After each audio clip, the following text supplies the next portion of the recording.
আসসালামু আলাইকুম। দেখে নিব আন্তর্জাতিক ডেস্কের খবর। সংকট সমাধানে বাইরের কারো কথা শুনবে না কাতার। কাতারকে ঘিরে মধ্যপ্রাচ্যে যে সংকট তৈরি হয়েছে তার সমাধানে বাইরের কারো কথা শুনবে না বলে হুঁশিয়ারি দিয়েছেন দোহা। দেশটির এক সরকারি কর্মকর্তা এএফপিকে দেওয়া এক সাক্ষাৎকারে এমন হুঁশিয়ারি দিয়েছেন।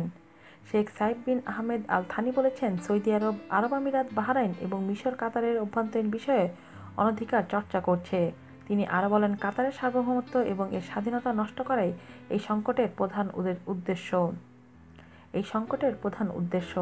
আমাদের পররাষ্ট্রনীতিতে হস্তক্ষেপ করতে চায় তারা, কিন্তু এমন ঘটনা কখনোই ঘটবে না। শেখ সাইফ বলেন, মঙ্গলবার সৌদি জোটের দেওয়া কাতারের 18 ব্যক্তি প্রতিষ্ঠানের নতুন তালিকা দোহার প্রতি সৌদি জোটের নতুন আলটিমেটাম। কাতার সঙ্গে কূটনৈতিক সম্পর্ক ছিন্নের পর আন্তর্জাতিক চাপের মধ্যেই কাতার, ইয়েমেন ও কুয়েতের বেশ কিছু ব্যক্তি প্রতিষ্ঠানের বিরুদ্ধে সন্ত্রাসবাদের অভিযোগ এনেছে সৌদি আরব, মিশর, সংযুক্ত আরব আমিরাত ও বাহরাইন। শেখ সাইফ বলেন, শুরু থেকেই বলে আসছি যে আমি কথা বলতে এবং আলোচনা করতে রাজি আছি। গত মাসের 5 তারিখ থেকেই কাতারের উপর নিষেধাজ্ঞা এনেছে সৌদি জোট। এরপরেই কাতারের সঙ্গে স্থল, জলসীমা এবং আকাশপথও বন্ধ করে দেওয়া হয়।